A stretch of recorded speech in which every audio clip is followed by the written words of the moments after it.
बिस्मिल्लाहिर्रहमानिर्रहीम। अस्सलाम वालेकुम। पंडोरी फूड सीक्रेट से नवीस लहरी आपकी खिदमत में हाज़िर है। उम्मीद है आप सब दोस्त खैरियत से होंगे। आज की रेसिपी भी बहुत ही आसान है, एक डिफरेंट स्टाइल के साथ रेसिपी, आप इसको ज़रूर इंजॉय करेंगे। मैं आने वाले तमाम नए दोस्तों से गुजारिश करता हूं कि मेरे चैनल को ज़रूर सब्सक्राइब कीजिएगा और बेल आइकन के बटन को आपने ज़रूर प्रेस करना है।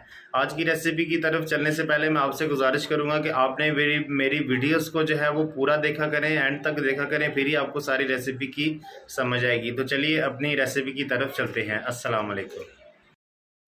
बिस्मिल्लाहिर्रहमानिर्रहीम। सबसे पहले हमने 600 ग्राम चिकन हमने लिया। 600 ग्राम बोनलेस चिकन है, ये आप देख सकते हैं। हमने इसको अच्छी तरह साफ़ कर लिया था। साफ़ करने के बाद हमने इसको इस तरह से अलहदा कर लेना है, ये आप देख सकते हैं। बनाना बहुत ही आसान है, घर में आप इसको इजीली बना सकते हैं। रेसिपी को आपने पूरा देखना है। मैं एक दफ़ा फिर आने वाले तमाम नए दोस्तों से गुजारिश करता हूं कि मेरे चैनल को ज़रूर सब्सक्राइब कीजिएगा। ये आप देख सकते हैं, इस तरह हमने इसको इस शेप में काट लेना है। चिकन को हमने नीचे तक हमने नहीं काटना, हमने इसको आधा काटना है। आधा काटने से फ़ायदा ये होता है कि ये इसी तरह इसी स्टाइल में ये बना रहेगा। बहुत ही आसान रेसिपीज़ होती हैं, तो आप कोशिश कीजिएगा तमाम रेसिपी को एंड तक देखिएगा। अल्लाह ताला आपके कारोबार में, आपके घर में बरकत दे। आमीन सुम आमीन। जो भी दोस्त यहाँ पर मेरा यूट्यूब चैनल पर विज़िट करते हैं वो जानते हैं कि मैं अपनी तरफ से पूरी कोशिश करता हूँ अच्छी अच्छी रेसिपीज़ बनाने की। तो आप ये देख सकते हैं, हमने इसको इस शेप में काट लिया है चिकन को। अभी हम दूसरी साइड से भी काटेंगे, मैं आपको दिखा देता हूँ। आप देख सकते हैं, इस तरह हमने इनको दूसरी साइड से भी कट लगा देने हैं। तो आपने ये एहतियात करनी है कि आपने पूरा नीचे तक कट नहीं लगाना, आपने ऊपर तक इनको कट लगाना है। मेरी दूसरी वीडियोस में भी अभी अगर आप जाकर देखेंगे ना, तो उसमें भी आपको बहुत सी अच्छी सी वीडियोस मिलेंगी। तो जब आप पूरी वीडियो को देखेंगे ना, फिर आपको समझ आएगी। जी आप देख सकते हैं, हमने इसको इस शेप में काट लिया। बनाना बहुत ही आसान है, आप घर में इसको इजीली बना सकते हैं, कोई इतना मुश्किल काम नहीं है। तो आपने इसको इस शेप में काट लेना है चिकन को, ये आप देख सकते हैं। अभी हम इसके ऊपर काली मिर्च का पाउडर जो है वो शामिल करेंगे। बारीक हमने काली मिर्च ली है, वो इसके ऊपर हमने थोड़ा सा छिड़काव करना है। बाकी जो मसाला जाता है वो हम बाद में इसमें शामिल करेंगे। आप हस्बे ज़रूरत इसमें जो बाकी मसाला जाता है वो शामिल कर सकते हैं। तो हमने अभी सिर्फ इसके ऊपर काली मिर्च जो है वो डाली है, पिसी हुई काली मिर्च हमने इसके ऊपर डाली है।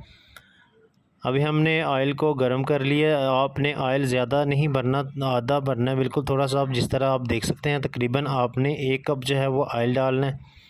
उसमें आपने दोनों पीसेस को जो है फ्राई करना है। आपने थोड़ी देर के लिए इनको रख देना है ताकि आप ये अच्छी तरह जो है वो फ्राई हो जाए। अगर आप इसके ऊपर भी थोड़ा सा ऑयल छिड़कना चाहते हैं तो वो आपकी अपनी मर्ज़ी है। बहुत ही इजी रेसिपी है, घर में आप इसको इजीली बना सकते हैं। ये आप देख सकते हैं, ऑयल को हमने गरम पहले से कर लिया था। अभी हमने 3 जवे लिए हैं थोम के, आप देख सकते हैं। हमने इनको बारीक हिस्सों में इस तरह काट लेना है, ये आप देख सकते हैं। 3 जवों को हमने इस शेप में काटना है ताकि ये आसानी के साथ उसमें इनका जायका जो है वो आसानी के साथ इसमें आ जाए चिकन में, क्योंकि ये बहुत ही हाज़मेदार होता है। तो मैं आने वाले तमाम नए दोस्तों से गुजारिश करता हूँ कि मेरे चैनल को एक दफ़ा सब्सक्राइब कर लीजिएगा। तो अभी हम इनकी साइड जो है वो चेंज करेंगे। ये देखते हैं माशाल्लाह ये पकना शुरू हो चुके हैं। तो दूसरे को भी हम इसी तरह ही साइड, इसकी दूसरे की भी इसी तरह ही साइड चेंज करेंगे। ये देखते हैं माशाल्लाह बहुत ही टेस्टी बनेगा। आपने इससे पहले कभी, उम्मीद है कि आपने इससे पहले कभी नहीं खाया होगा। तो अभी हम इसको थोड़ी देर के लिए ढक्कन के साथ ढाँप देंगे।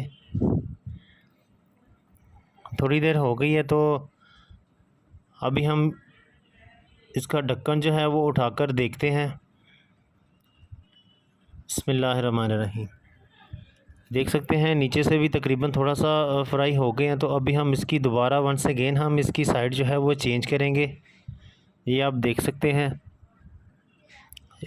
इसकी हमने साइड जो है वो चेंज कर दी है। तो अभी हमने जो 3 जवे लिए थे बारीक हिस्सों में, जो थोम के जो हमने काट लिए थे, वो शामिल करेंगे इसमें। बिस्मिल्लाहिर्रहमानिर्रहीम। ये आप देख सकते हैं,